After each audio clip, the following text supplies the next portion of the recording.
Jeg hedder Simon, skoleleder over på den anden side af vejen, og er privilegeret, at jeg må få lov til at tale den her formiddag. Christian han spurgte, hvad vil du tale om? Og jeg er meget sådan, der er en grund til klassikere er klassikere. Så det var sådan noget, den fortabte søn, den barmhjertige samaritaner, salme 23. Og det bed han ikke rigtig på. Og så sad jeg og tænkte, jamen vi er jo faktisk på vej ind i påsken, så hvad med, hvorfor måtte Lazarus dø? Og lige så snart jeg sagde det, så sagde han, det skal du prædike om. Og jeg tænkte,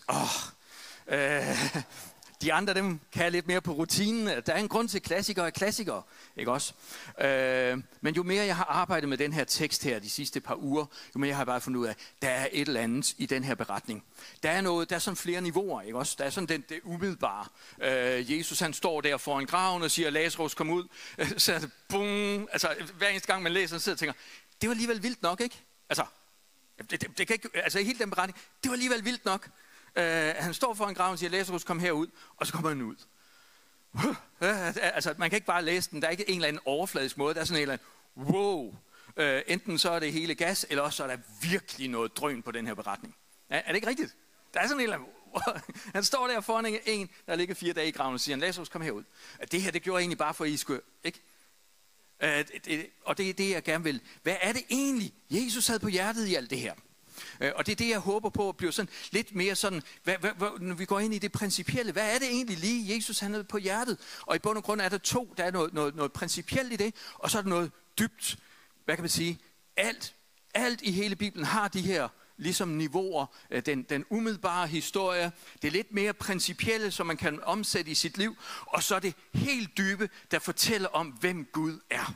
Fordi som Gud er, sådan handler han også. Så når Gud handler, hver eneste gang Gud han handler, så ser vi også, hvem han er. Og her handler Gud, og vi ved, hvem Gud er, eller vi kan se, hvem Gud er. Og som Gud han var, sådan er Gud i dag. Så derfor er det relevant for os at gå ind i den her beretning, både på grund af det umiddelbare, på grund af det principielle, men også fordi den fortæller os noget om, hvem Gud er i dag for dig og mig. Giver det mening?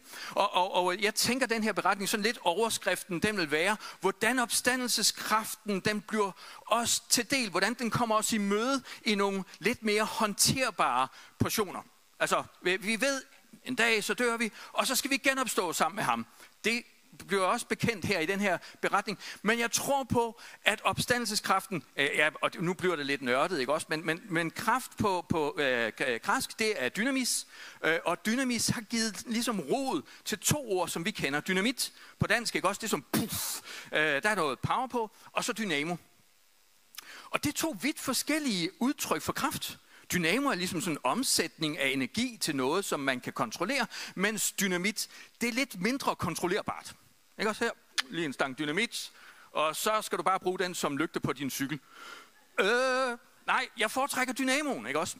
Giver det mening? Jeg foretrækker dynamoen, fordi der er ligesom en omsætning af nogle kræfter der, som er lidt mere håndterbare. Og jeg tror i virkeligheden på, at der er en voldsom kraft i opstandelseskraften, men Gud giver os den i nogle portioner, vi kan håndtere. Giver det mening? Yes, godt. Ja, det er også bare tidligt i prædiken, så det ville være træls, hvis jeg havde mistet jer. Vi er i gang her. Så det vil jeg prøve, og det skulle gerne være sådan efterhånden i løbet af den her beretning, at vi skulle forstå, hvem Gud er, og at han ønsker at møde os med hans opstandelseskraft i vores daglige liv på en måde, så vi kan håndtere det på en måde, så han giver det på en måde, så det er godt og sundt for os. Og vi vil slutte af i dag også med at bede for syge og tro Gud for, at den kraft, som oprejste Kristus fra de døde, er levende og virkende midt i blandt os i dag. Amen. Så ved vi jo, det er der, vi er sigtet efter. Så må vi se. Så I skal bare holde ud. Opvækkelsen af Lazarus. Der var en mand, som lå syg. Han hed Lazarus. Og her starter, og beretningen starter i virkeligheden, næste kapitel starter med 6 dage før påske. Så her er vi altså 6 dage før påske, det var cirka torsdag før palmesøndag. Så vi er altså, om den her lige sådan historisk, det er ikke, hvad kan man sige, Johannes hovedformål at lave en kronologi. Så jeg tror, den er måske et par uger før, men alligevel så bliver den tænkt ind i tekstrækken lige op til påske. Okay? Fordi den næste, den starter med torsdagen før palmesøndag, altså før påskeugen. Det er der, hvor Jesus bliver salvet i Betania. Altså, så nu er han også han er faktisk ikke i Betania nu, men han er på vej til Betania. Han havde været i Jerusalem, jøderne havde vildt sten ham, og så smutter han over på den anden side af Jordan, og så kommer der bud, at nu ligger Lazarus syg i Betania. Betania lå cirka 3 kilometer, altså Vonsil, det er måske lige omkring Vonsil fra Jerusalem. Okay? Altså Vonsil herfra. Ikke fra, så herfra til Vonsil, sådan vil det være fra Jerusalem til Betania. Godt, jeg skal lige have afstandene på plads. Og dengang gik det lidt langsommere, man satte sig ikke lige ind i bilen. Der var, når jeg tager lige til Jerusalem, jamen så var det en god tur fra Vonsil hertil. Men det er så også forståeligt, at der alligevel var lidt rygtespredning, fordi sandsynligheden for, at der var nogen, der lige smuttede fra Vonsil til Jerusalem, var dog alligevel, så var afstanden heller ikke større. Men der bor Maria og Martha og Lazarus.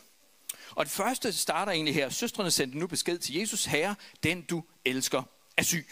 Og det er den første sådan aha. Herre, den du elsker er syg. Og Jesus, han sender et svar tilbage og siger, den sygdom er ikke til døden, men tjener til Guds herlighed, for at Guds søn skal herliggøres. Det er den besked, Maria og Martha får. Den er ikke til døden, den tjener for at Gud skal herliggøres. Så det er sådan ligesom, det var det, Jesus han svarede. Men han modsiger ikke. Han siger ikke, Lazarus, er det værd at køre for? Lazarus var elsket af Jesus. Og det er interessant at tænke over, fordi jeg tror i virkeligheden, den første kamp inde i vores små hoveder, når det går galt, og vi bliver syge, så sidder vi og tænker, hvad har jeg nu gjort?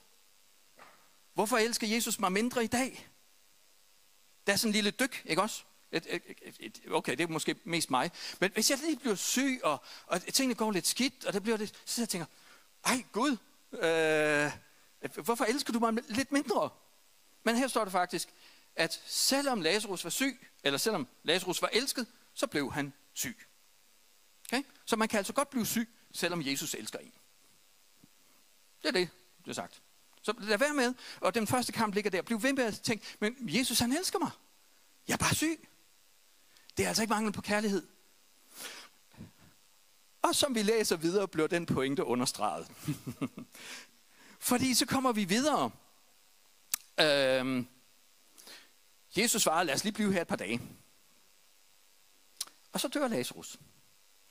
Og så kommer der en meget, og jeg tør ikke næsten lægge mig ud med den, fordi den rammer mig selv, og det gør ondt, når den bliver ramt. Men hvor ven Lazarus sover, så siger disciplen, sover han, så er han blevet bedre. Nej, Jesus siger til ham, han er død. Lazarus er død, og for jeres skyld er jeg glad for, at jeg ikke var der, for at I må komme til tro. Det er nok bare et udsagn, hvor man sidder og tænker, ups, eller hvad? Lazarus er død, og jeg er glad. Lazarus, som jeg elsker, er død, og jeg er glad. Simon, jeg har ikke lyst til at proppe mig selv. Giver det mening? Det er noget af et udsagn. Og det er i virkeligheden ret svært at forstå, hvis ikke man forstår, altså hvis beretningen, det ville være trist, hvis den sluttede der, ikke også? Men den får vores opmærksomhed. Jeg må erkende, at jeg har også nogle gange været der, hvor ikke at jeg var død, men at det var svært at forstå.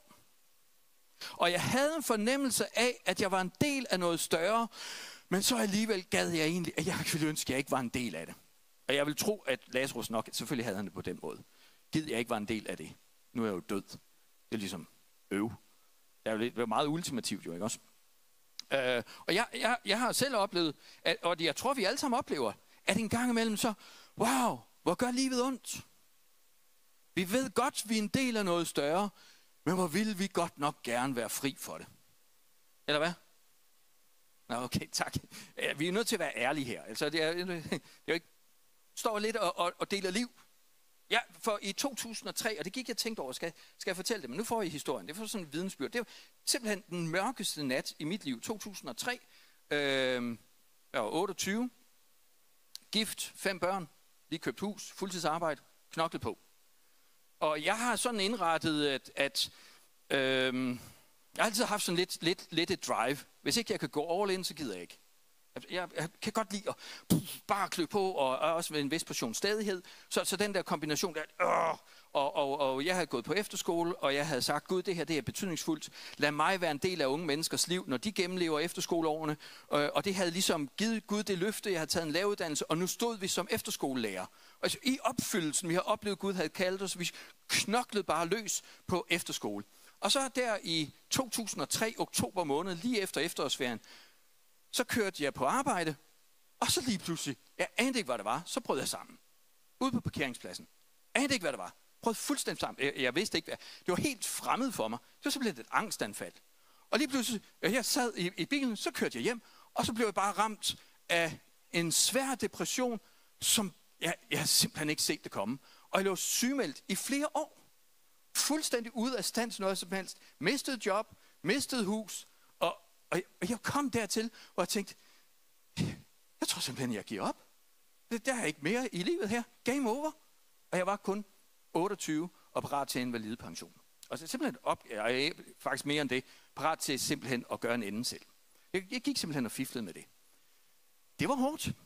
Jeg stod midt i det, som jeg vidste, Gud havde kaldt mig til. Vi havde uddannet os til det. Vi havde flyttet for det. Vi vidste, at Gud havde kaldt os til det. Og midt i det, så må vi bare sige, Gud, du har godt nok ikke passet særlig godt på mig. Helt ærligt. Det var hårdt. Det var da meget hårdt. Og jeg gennemlevede nogle måneder, hvor jeg simpelthen stod op om morgenen, jeg lå på mine knæ, råbte til Gud og sagde, Gud, hvor er du henne? Og jeg oplevede bare betontag. Der var ingenting. Jeg tror, i virkeligheden var Gud nærværende. Jeg kunne bare ikke se ud over mine omstændigheder. Jeg råbte til Gud, og der var intet svar. Ingenting. Og det var en svær nat. Jeg tror i virkeligheden, at vi alle sammen gennemlever det. Vi har forskellige tærskler, og jeg er glad for, at der er nogen, jeg kender jo mange af jer altid, og tænker, jeg er glad for, at jeg ikke er i den skole, ikke også? Men vi er alle sammen i forskellige skoler, har forskellige tærskler, og vi kommer aldrig nogensinde udenom noget, som presser os på de områder, hvor det går rigtig, rigtig ondt. Sådan er livet nu engang. Og vi har alle sammen forskellige ting, men vi har alle sammen noget. Alle har noget. Sådan er livet nu engang. Og jeg tror på i virkeligheden, at det er jo derfor, at Jesus, han er her nærværende ved Lazarus. Han siger, Lazarus er død, og jeg er glad, fordi det er sket, for at I må tro. At I må tro. At I må tro. Hvad er det, som vi må tro på? Det kommer lige om lidt. Og inden da, så kan vi se, hvordan Maria og Martha, de er slidt ned til sokkeholderne. De kommer der og siger, Jesus, havde du bare været der. Lidt præcis ligesom jeg ville have sagt. Jeg har lige glemt at sige, at vi er 3 henne, tror jeg nok.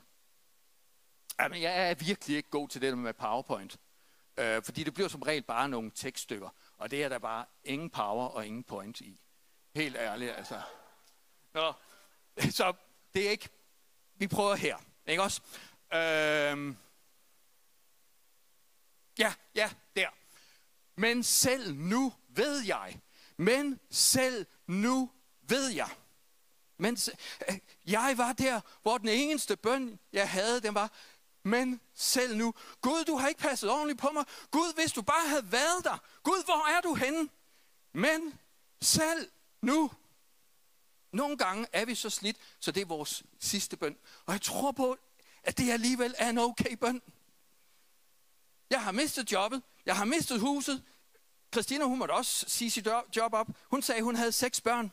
De 5 yngste var de nemmeste, fordi de hørte i det mindste efter, hvad hun sagde, ikke også? Og gik i gang med at tage en uddannelse, fordi hun tænkte, hun skulle forsørge mig resten af vores liv. Ja, tak. Hvis ikke jeg har sagt det før. Men selv nu, jeg kan så godt lide den bøn, men selv nu, nogle gange, er det det sidste, vi har. Gud, det er mega, mega hårdt, men selv nu, så ved jeg, at du kan møde mig. Du kan, men selv nu ved jeg, du kan. Er det ikke en god bøn? Når man er slidt helt ned og bare ligger der og tænker, jeg orker ikke mere, men selv nu ved jeg, at du kan. Og det synes jeg, det i mig, så er det en rigtig, rigtig god bøn, og som endt bøn nok. Og man har simpelthen en fornemmelse af, at der er et eller andet større på færde, og rigtig nok det næste, der kommer Jesus på banen. Jeg kan faktisk ikke huske, hvem der skrev en biografi. Og hvis jeg nogensinde skulle skrive en biografi, så vil jeg snuppe hans titel. Den hedder Bipersonen i mit liv. Genial titel. Jeg kan ikke huske, hvem der har skrevet den. Bipersonen i mit liv. Og den handler om ham og Kristus og hans tro. Det er så fedt. Bipersonen i mit liv. Sådan kunne jeg godt tænke mig at leve mit liv. At den dag jeg ikke længere er her, så det folk husker, det er Kristus. Det er et dårligt mål at sætte sig i sit liv. Men her så skifter historien. Og det er meget tydeligt. Nu bliver opstandelsen og livet hovedpersonen. Det er heller ikke en dårlig historie for Lazarus, at lige pludselig er Lazarus ikke hovedpersonen, men nu er det opstandelsen og livet. Nu er det Kristus, Guds egen søn, som er hovedpersonen i livet. Det er en god historie, der nu bliver fortalt. Med Kristus som hovedpersonen. Lige pludselig skifter det. Giver det mening? Lige pludselig skifter det. Lige pludselig så er det Kristus, der kommer. Han siger, jeg er opstandelsen og livet. Den, der tror på mig, skal leve, om han end dør. Sidste gang, jeg tænkte, Christian, han havde sådan en illustration med at løbe sammen med nogen. Jeg tænkte, i al ydmyghed tænkte jeg, det kan jeg gøre bedre. Jeg har taget en stafet med, fordi det har jeg tænkt over. Sidste år på atletikdagen, der skulle lærerne de skulle løbe stafet og konkurrere med eleverne i 8. og 9. klasse. Og jeg skulle løbe sammen med en, som løb hurtigt. Og vi var 4 lærere og 4 elever. Og så lød startskuddet, eller så klap 3. Og det kom lige lidt bag på mig. Og så lige pludselig ser jeg de andre løber, og jeg tænker, nej, det duer ikke, at vi bare taber med det samme. Så jeg løb alt, hvad jeg kunne. Jeg bare ved at tænke på det, altså jeg er spændt, jeg er helt. Jeg løb alt, hvad jeg kunne, for jeg ville bare ikke være bekendt, at det hele var tabt i starten på grund af mig. Så jeg spænede, og jeg løb, og det eneste, jeg tænkte på, det var de der sko, der blev ved med at være lige foran mig. Og så kom jeg op, og fik givet stafetten til André. Og André har jeg jo kendt fra, han var helt lille, så det ved jeg ikke, det overrasker mig bare, at han nu er helt stor. Og han løb jo bare, det så bare lige futs, og så var det løb vundet. Og så blev den givet videre til Mathias. Han løb jo bare endnu mere, og så den sidste kan jeg faktisk ikke huske, hvem det var. Men det var sådan, jeg havde helt ondt af eleverne. Jeg har jo på hold med Andrea og Mathias. Det er da fedt. Det er det, som der står her. Jeg er opstandelsen og livet. Her bliver vi inviteret til at løbe stafetløb. Ikke bare med André og med nogen, der løber virkelig, virkelig godt. Men vi løber et stafetløb. Vi går ind i et løb. Vores livs løb løber vi nu. Men vi løber et stafetløb med en, som allerede har gennemført løbet. Det står der i Hebræerbrevet. Han har allerede gennemført løbet. Det vil sige, lige snart jeg tager den her stafet. Han har allerede gennemført løbet, står på sejrskamlen og siger, yes, vi vandt. Det hold vil jeg gerne være en del af. Giver det mening? Vi løber et stafetløb. Ja. Skal jeg huske at fortælle til Christian? Nej. men giver det mening? Han har gennemført løbet. Han siger, løb sammen med mig, så er du garanteret sejren. For jeg er opstandelsen og livet. Kom, løb sammen med mig. Så sidder jeg og tænker, yes, lige snart jeg griber den stafet sammen med ham, så er jeg garanteret, fordi han har taget mig med på det vindende hold. Han har gennemført. Han er mere end sejr her. Amen. Det synes jeg er en god invitation. Jeg er opstandelsen og livet. Hovedpersonen. Han lige pludselig blevet hovedpersonen i mit liv også. Igennem trængsler og prøvelser, så er han stadigvæk hovedpersonen. Jeg venter bare på, at han skal herliggøre sit navn. Om det bliver liv og død. Og det er der, hvor det bliver lidt svært. Fordi det kristne, hvad kan man sige, den kristne grundtanke er jo, at med Gud i liv og død er bedre end liv og død uden Gud. Det er jo det, vi tror på. Og det kan man godt sige, i de 2 yderpunkter, eller hvad kan man sige, det er indlysende, at det er bedre at være levende med Gud, end død uden Gud. Det kan vi alle sammen regne ud, ikke? Det er bedre at være levende med Gud, end død uden Gud. Men i den anden ende af spektret er, det er bedre at være død med Gud, end levende uden. Det bliver faktisk lidt mere besværligt. Giver det mening? Men det er jo det spektrum der, som vi er i. Og det er det, Jesus han prøver at sige. Jeg er opstandelsen og livet. Det er hos mig, eller hos Kristus, ikke også? Altså på Kristus. Det er der, livet er. Det er det, han siger. Giver det mening? Godt. Så står der videre, da nu Maria kom ud, hvor Jesus... Der er enormt mange gode ting i det her. Mesteren er her og kalder på dig, siger Jesus. Eller det er faktisk Martha, der siger det til Maria. Jesus siger, det jeg kommer til at gøre nu, det skal du være en del af. Og så står Jesus og venter. Kom Maria. Kom Martha. Jesus kalder på dig. Mesteren kalder på dig. Kom Maria. Det skal ikke gå hen over hovedet på dig. Det her, det er også for dig. Du skal se det her. Og du skal tro. Martha er her. Martha, hent Maria. Fordi det her, det skal I se. Det vil I ikke gå glip af. Og så står der noget, som jeg også er så glad for. Det er det korteste vers i Bibelen. Jesus græd. Ja. Træls, når jeg lige har givet en disposition på forhånd. Det her, det er det, som Paulus han beskriver. Han beskriver det utrolig godt. Du må gerne vende tilbage til den, fordi der er et punkt der, så tager vi den lige der. Paulus han skriver det. Ja, jeg regner så vist alt for tab på grund af det langt større at kende Kristus. Han har forstået, hvad det var for en stafet. Jeg gider ikke at være på noget som helst andet hold. Jeg vil være på hold med opstandelsen og livet. Det er det, jeg har sat. Da jeg regner alt for tab. Der er intet hold. Der er ingen sponsoraftale, som overhovedet kan friste mig. For jeg vil løbe med opstandelsen og livet. Det er det, som er mit hold. Jeg regner alt for tab. Det er det, som Paulus han siger i det her skriftsted. Og nogle gange så kan vi sådan sidde og læse det og tænke, hold da op, hvor er det dog idealistisk, ikke også? Jeg har ikke engang lyst til en Ferrari. Jeg vil hellere være sammen med Kristus. Så man tænker, ja. Eller hvad? Okay. Så ved jeg ikke, hvad der kunne friste jer. Men en Ferrari, det er da lidt fristende. Come on. Nej. Okay. Men jeg regner alt hus ved, whatever, et eller andet. Statsministerposten, whatever. Jeg ved ikke, hvad man kunne drømme om. Men Paulus siger, at jeg regner alt for tab. Og det er ikke bare et idealistisk prioritering i hans liv. Det er, at han har forstået, at uden fællesskabet, lidelsesfællesskabet med Kristus, er jeg intet. Mit liv går til hundene. Selv uden ham, selv det bedste liv uden ham, går i hundene. Selv det værste liv er det bedste liv sammen med ham. Det er det, han siger. Selv det værste liv er det bedste liv sammen med ham. Det er det, han siger med lidelsesfællesskabet, sørger for skikkelse af hans død, om jeg dog kunne nå frem til opstandelsen for de døde. Og jeg tror i virkeligheden, han har forstået, at ja, og nu kommer der også måske noget lidt nørdet noget, men det kan jeg godt tænke lidt over. Hvis man bevæger sig inde i det, som man i forvejen er tryg, så holder man i virkeligheden mest ved lige. Det er faktisk sådan noget læringspædagogik, Vygotsky og zonen for nærmeste udvikling osv. Hvis man skal lære noget og formes, så er man nødt til at være der, hvor det føles som en krise. Jeg kan ikke plus. Jeg kan ikke gennemleve det her.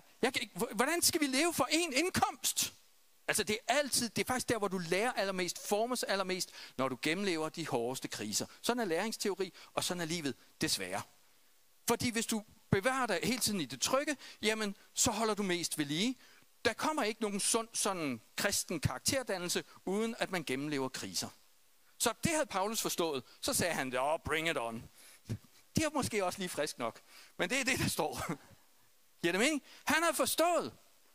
Hvis jeg skal ligedannes Kristus, så er jeg nødt til at lære at gennemleve kriser. For jo mere jeg gennemlever kriser sammen med ham, jo større bliver han. Jo mere lærer jeg omkring ham, jo mere knyttet til ham bliver jeg. Så bring it on. Jeg synes, det er måske lige frimodigt nok, men igen, jeg tror, det er sandt. Så kommer der et meget trøstende vers. Nu må du godt skifte til det korte vers der. Der sagde jeg, det er så faktisk lige verset før. 35, hvor der står, det må du undskylde. Jesus brast i gråd. Det er det korteste vers i Bibelen, derfor det er lidt svært at finde.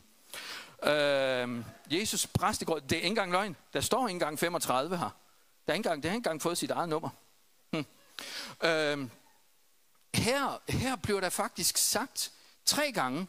Først ser Jesus, hvordan de alle sammen græder. Og der står, det vendte sig i ham.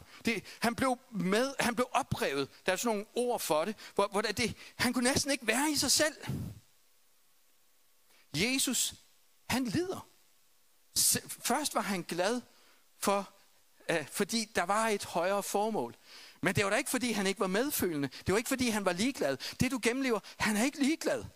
Han er nærværende. Han græder. Han græder med dem her. 3 gange står det. 2 gange står det, at han blev oprevet. Og 1 gang, at han græder. Han var virkelig i anfægtelse. Han kunne ikke være i sig selv. Fordi det her, det var meget, meget svært. De græd. Der var også en side af det, hvor han blev også sådan lidt, der skal ske noget nu. Ikke også? Det var heller ikke en dårlig side. Jeg har oplevet det. Jeg gik jo og fiflede med det her med, kunne den her depression bare lige stoppe på den ene eller den anden måde. Og jeg kan huske, hvordan jeg kørte i bilen mellem Aarhus. Der gik faktisk flere år. Der gik flere år, hvor jeg var sygemeldt. Og så kørte jeg på et tidspunkt fra Aarhus til Randers. Og sagde, Gud, kunne det ikke tage det væk? Jeg overgår ikke mere. Og lige der mødte Gud mig. Og jeg kan huske det. Det var, jeg skulle lige sige, det mest betydningsfulde øjeblik, men jeg håber, det var selvfølgelig, altså, den forskel, det daglige liv sammen med konen, det er selvfølgelig det mest betydningsfulde, ikke også? Jeg håber, I er med. Vi er 30 år på tirsdag. Yes. Det har jeg lært mig. Det er bare med at sige det, mens man husker det, fordi når man får brug for det, er det ikke sikkert, man husker. Eller så er det sagt. Tillykke. Men lige det tidspunkt der var enormt betydningsfuldt. Jeg sidder i bilen og siger, Gud, jeg orker ikke mere. Jeg orker virkelig ikke mere. Og der mødte Gud mig. Han viste mig simpelthen sådan en indre film, hvor han viste, så død da. Og så viste han mig, at jeg lå i en kiste. Og så kaldte han mig tilbage til livet. Viste mig, hvordan låget det røg af. Og hvordan han kaldte mig tilbage til liv og tjeneste. Og det var... Jeg kan huske, hvordan hele bilen blev fyldt med lys. Det var simpelthen... Jesus, han var ikke ligeglad. Han var så nærværende. Jeg kunne bare ikke mærke det. Og lige pludselig, så var det der. Og han fyldte bare det hele. Og mit liv, det blev selvfølgelig vendt op og ned. Fordi han er opstandelsen og livet. Han er den, der kalder tilbage. Han er den, der er medfølende. Han er den, som er her i dag og taler og kalder til os. Det her, det er jo ikke, jeg håber ikke, I tror, det her det er mine ord, vel? Det er jo Guds ord. Det er Guds ord. Og noget af det bliver levende, mens vi taler om det. Fordi vi kan se, hvem han er. Det er det, vi skal. Fordi så står der, det slutter jo af. Det er så tydeligt, nu er det Jesus, der er på færde. Han har sagt, jeg vil herliggøre mig selv. Jeg vil åbenbare, hvem jeg er. Altså, i virkeligheden, så er det jo den lektie, at han har al magt i himmel og på jord. Og det er ikke bare evigt liv. Det er opstandelseskraft ind i den situation, du er i lige nu. Det er mere end nok kraft til at vende op og ned på enhver omstændighed. Altså, hvis man kan kalde en på 4. dagen op fra de døde. Jeg skulle lige til at sige, der er forhåbentlig ikke nogen i dag, men det er det selvfølgelig ikke. Men der er en kraft, som kalder til livet. Som udruster og giver retning. Jeg tror, at Jesus han stod der, eller vi kan læse det. Han stod der og sagde, nu skal folk omkring mig. Det er jo så, det er i virkeligheden en ret blæret bøn, ikke også? Fader, jeg takker dig, fordi du har hørt mig. Selv vidste jeg, at du altid hører mig, men det var for folkeskarens skyld, som står her, at jeg sagde det, for at de skal tro, at du har udsendt mig. Har I nogensinde bedt sådan en bøn, som var for de andre? Det gør Jesus også, så det må man godt. Eller, har I ikke? Nej, det har I ikke bedt sådan nogle bønner. Og man siger, nu skal de andre lige... Nej. Tak, Jesus, for at jeg må få den nye... Nej, ikke andet. Har I aldrig bedt sådan nogle bønner? Okay, tak. Og det gør Jesus. Her beder han en bøn, for de andre kan forstå, at han er fuldstændig synkroniseret. At der er en Gud i himlen, som hører på en bøn. Når han siger, Lazarus, kom ud, så er det i overensstemmelse med faderens vilje. Og den bøn er allerede hørt. Og her kommer så det hele valget. Hvad foretrækker vi? Tegnet, eller det, som tegnet er et tegn på? Giver det mening? Hvad vil vi have? Vil vi have livet, eller vil vi vandre med opstandelsen? Det er jo det. Her siger Jesus, nu kan I se, at hvad jeg beder om, det sker. Han har magt. Han har tilintetgjort alle fjendens gerninger. Nu skal I se det. Lazarus, kom ud. Det er tegnet på, at når jeg beder, og hvad som helst I beder om i mit navn, det skal I få. Det her, det er tegnet. Vi skal lade være med at nøjes med tegnet, når invitationen er så meget større. Tegnet er bare et tegn på, at ham, som inviterer os til at vandre sammen med, han har al magt i himmel og på jord. Derfor lader han Lazarus dø, for at vise, den, som indbyder dig og mig til fællesskab, han er mægtig. Han er god, han sørger, han kan føre igennem, han har vundet over den onde, han opfylder profetier. Det er jo lidt vildt, fordi hvis man ser lidt tidligere, så står der faktisk, den tid er kommet, da dem, der er døde, skal høre menneskesøndens stemme og rejse sig op fra de døde. Det siger Jesus lige i kapitel 5, og så går han hen og gør det. Ret blæret, ikke? Kom med en profeti, og så, altså af den kaliber, og så opfylde det. Så her gør Jesus mirakler, for at vi skal tro, at han er Guds søn, og han har al magt i himmel og på jord. For at den invitation, som går ud i dag, når vi hører hans stemme, at vi ved, hvad det er, det handler om. Det er til at løbe sammen med ham, som allerede har gennemført løbet. Vundet over al magt i himmel og på jord. Ja, selv døden. Opstået for de døde. At den opstandelseskraft ikke er noget, der bare venter, men den opstandelseskraft, det er den, som en dynamo giver os kraft at gå på mod, og opmuntring, og lægedom, og frihed, og nærvær, hver eneste dag. Jeg tror i virkeligheden, det er det, som det peger hen på. Det peger i virkeligheden hen på Jesu fuldbragte værk. Et nærvær, som er fuldstændig uforståeligt. Jeg elsker det sted, hvor der står, Jesus han hænger på korset. Min Gud, hvorfor har du forladt mig? Det gjorde han, for jeg kan sige, han vil aldrig slippe mig eller forlade mig. Han tog min plads. Jeg ved, der er ting i mit liv, hvor jeg sidder og tænker, Gud kommer aldrig til at kunne elske mig igen. Det ved jeg da. Det har vi alle sammen. Vi har alle sammen tænkt, det her det, og jeg håber ikke Gud siger det her. Eller hvad? Ja, vi har alle sammen hadet, bitterhed, utilgivelighed, hovmod, you name it.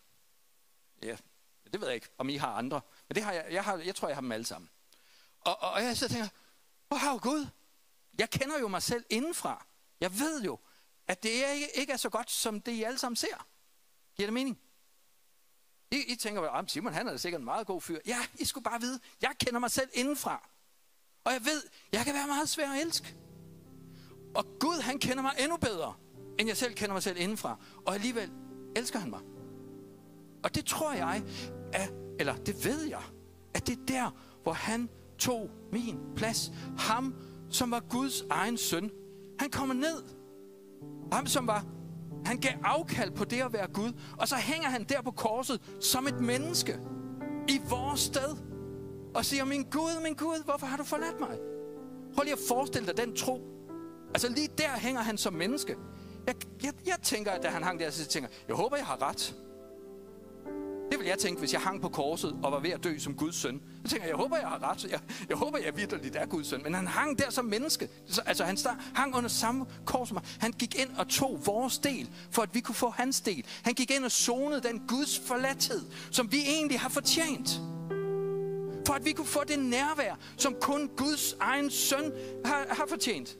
Det er sådan et nærvær er over mit liv. Et nærvær, som kun Guds egen søn fortjener. Det har jeg fået del i, fordi han tog min plads. Det er det, der er invitationen. Det er det, her invitation. Et nærvær ind i de allersværeste tider i vores liv. Med en kraft, som kan overvinde alt. Et nærvær og en kraft, som kan overvinde alt. Derfor måtte Lazarus, den historie, den måtte ske. For at vi kunne forstå, at Gud, han er opstået fra de døde, og han inviterer dig og mig til at leve vores liv sammen med ham. Og det er et godt valg. Det er et godt valg.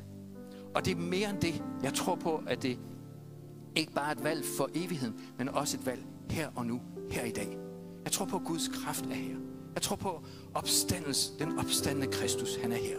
Og jeg tror på, at vi skal tale Guds ord ind over hinanden. Simpelthen, vi skal bede for hinanden. Vi skal bede om, at vi må få lov til at se hans kraft, som oprejste Kristus fra de døde, levende gør vores legemer. Altså, jeg har det også lidt. At vi simpelthen får lov til at opleve, at Guds kraft, den læger os, styrker os, trøster os, giver os af hans fred. Giver det mening?